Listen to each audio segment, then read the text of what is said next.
Welcome to VVW news. జాతీయ సేవా పథకం సేవలు అనన్య సామాన్యం. ప్రకృతి ఆధారంగా పండిన పంటలను ఆహారంగా తీసుకుందాం. పర్యావరణ హితంగా జీవించుదాం. ప్రతి ఒక్కరూ 10 మొక్కలు నాటి పెంచుదాం. జేవి రత్నం, వ్యవస్థాపక కార్యదర్శి, గ్రీన్ క్లైమేట్ టీమ్. జాతీయ సేవా పథకం సేవలు అనన్య సామాన్యమని గ్రీన్ క్లైమేట్ టీమ్ NGO వ్యవస్థాపక కార్యదర్శి జేవి రత్నం పేర్కొన్నారు. సోమవారం ఉదయం విశాఖపట్నంలోని జాలాదిపేటలో ఏఎస్ రాజా మహిళా జూనియర్ కళాశాల జాతీయ సేవా పథకం విద్యార్థులు వారం రోజుల సేవా కార్యక్రమాలు ప్రిన్సిపల్ డాక్టర్ కాసు అధ్యక్షతన ప్రారంభమయ్యాయి.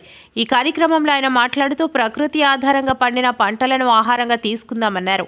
ప్రకృతి ఆధారంగా పంటలు పండించడం ఎలా అనేది వివరించారు. పర్యావరణ హితంగా జీవించుదామని పేర్కొన్నారు. ఇందుకు ప్రతి ఒక్కరూ ఏం చేయాలో వివరించారు. ప్రతి ఒక్కరూ 10 మొక్కలు నాటి పెంచుదామని పిలుపునిచ్చారు. ఈ కార్యక్రమంలో సైకాలజిస్ట్ వి సతీష్ మాట్లాడుతూ విద్యార్థులకు జ్ఞాపక శక్తి పెరగాలంటే ఏమి చేయాలో టిప్స్ నేర్పించి ఆకట్టుకున్నారు.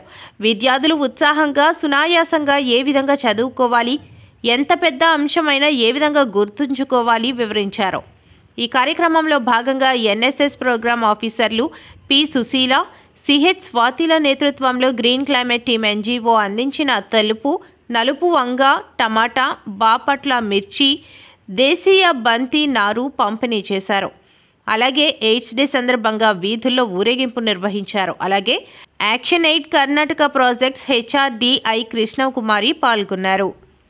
ఫుడ్ డే ఇంత ముందు పాతకాలంలో ఆర్గానిక్ ఫార్మింగ్ అని తెలియకపోయినా వాళ్ళు న్యాచురల్ గా పండించేవాళ్ళు.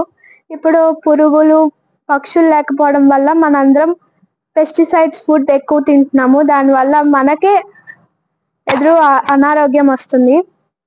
సో దాన్ని తీసేయడానికి organic farming it's a good idea. నాకు చాలా నచ్చింది. I will do it in my future as my life.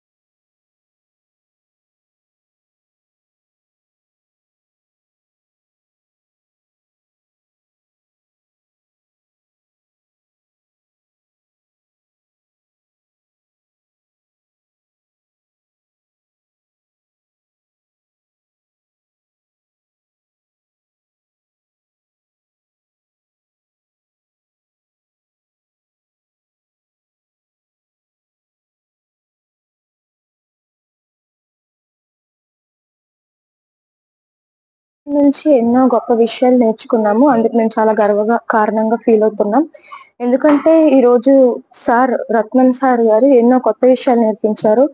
ఈ రోజు జరుగుతున్న ప్రపంచం అంతా జరుగుతున్న పొల్యూషన్ బట్టి మేము ఎంత జాగ్రత్తగా బ్రతకాలో, ఇంకా ఎంత గొప్పగా బ్రతికి దేశానికి అభివృద్ధి చెందించేలా మేము చేయాలని ఎన్నో గొప్ప గొప్ప విషయాలు మాకు నేర్పించారు.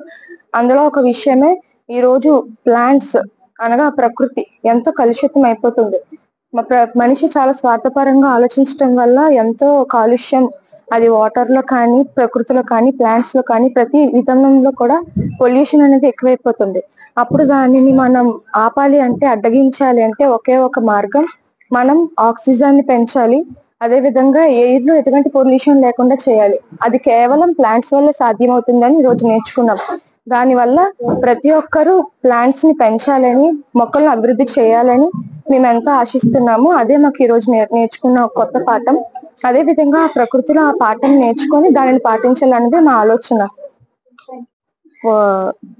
పొద్దున్న తరగతిలో మనుషులు ఎలా అయితే పర్యావరణాన్ని నాశనం చేస్తున్నారో, అంటే వాళ్ళు తీసుకునే ఆక్సిజన్ బట్టి గాని, వాళ్ళు చేసే పనుల బట్టి గాని, అంటే తీసుకునే ఆక్సిజన్ ని మనం వేస్ట్ చేస్తున్నాం. అంటే బ్రతకడానికి ఒక పరమార్థం ఉండాలి. కాబట్టి మనం ఈ దేశానికి, మనం నివసిస్తున్న ఈ భూమికి ఏమైతే చేయాలో అవి చేయకుండా మనం అంటే నిష్ప్రయోజనంగా బ్రతుకుతున్నాం. కాబట్టి అలా ఎందుకు బ్రతకూడదో చెప్పారు. ఎందుకంటే దేశం మనకి ఉండడానికి ప్లేస్ ఇచ్చింది, ఇంకా చాలా వనరులు ఉపయోగించుకోమని ఇచ్చింది. కాబట్టి వాటిని ఉపయోగిస్తున్న మనం మళ్ళీ దానికి తిరిగి ఏదో ఒకటి చేయాలి. కాబట్టి మనం వాటిని నాశనం చేయకుండా వాటిని పెంపొందించాలి, ఇంకా చాలా మొక్కలు పెంచాలి, ఇంకా ఎదుటి వాళ్ళకి దీని గురించి చెప్పాలి, వాళ్ళలో కూడా ఇలాంటి కొన్ని విశ్వాసం అవేర్నెస్ కల్పించాలని ఈరోజు మేము నేర్చుకున్నాము.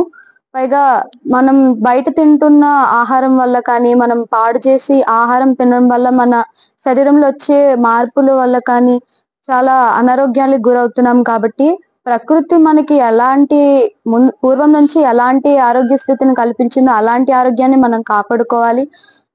మనం కొత్తగా ఏదో కనిపెట్టి దానివల్ల మళ్ళీ మనమే ప్రమాదంలో పడే స్థితిలో కాకుండా, దేవుడు కలిగించిన దాంట్లో ప్రకృతి మనకి ఏమి ఇస్తుందో అందులోనే మనం ఎప్పుడు ఉండాలని, ఎప్పుడు అందులోనే సర్ది పెట్టుకోవాలని ఈరోజు మేము నేర్చుకున్నాం.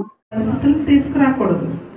ఓకే, కార్సినోజిక్ ఏజెంట్స్ అన్ని ఉంటాయి, మ్యూటేషన్స్ తెచ్చేవి, జెనెటిక్ లో మార్పులు తెచ్చేవి ఉంటాయి. అటువంటి వాటిని మనం మొక్కలు వ్యవసాయం చేసి పండించే పంట భూముల్లో వాడకూడదు. అలా వాడడం వల్ల ఎయిర్ పొల్యూషన్ వస్తుంది. ఓకే, అదే కెమికల్ మనం స్ప్రే చేస్తుండడం వల్ల అది ఎయిర్లో పడిపోయి మొత్తం అంతా స్ప్రెడ్ అవుతుంది. సేమ్ టైం మొక్కల పైన పడుతుంది, అంటే మీరు తినే ఫుడ్ పైన పడుతుంది, అది ఫుడ్ పొల్యూషన్ అవుతుంది. అది సాయిల్లో పడుతుంది, నీరు మనం స్ప్రెడ్ చేసేటప్పుడు మొక్కలకి సాయిల్ పొల్యూషన్ అవుతుంది. సేమ్ టైం మీరు వాటర్ మొక్కలకి సప్లై చేసేటప్పుడు అదే కెమికల్ వాటర్లో డైల్యూట్ అయ్యి పెనిట్రేట్ అయ్యి గ్రౌండ్ లెవెల్కి వెళ్తుంది. అంటే air pollution, ground level water pollution అవుతుంది. అంటే ఒక దెబ్బకి 2 పెట్టెలు అని తెలుగులో సాగుతుంది. ఇక్కడ ఒక దెబ్బకి 2 పెట్టెలు కాదు, 4-5 పెట్టెలు ఒక్కసారి ఎగిరిపోతున్నాయి. అంటే మీరు వాడే ఒక్క కెమికల్ ఎప్పుడైతే మీరు స్ప్రే చేస్తున్నారో ఎయిర్ పొల్యూషన్ తో పాటు food pollution, soil pollution, ground level water pollution తో పాటు మీ హెల్త్ పొల్యూషన్ కూడా జరుగుతుంది. అర్థమవుతుందా? కాబట్టి ఆయన చెప్పిన టాపిక్ చాలా చాలా ఇంపార్టెంట్ అని టాపిక్ చెప్పారు. ఆయన లాస్ట్ లో ఫినిషింగ్ టచ్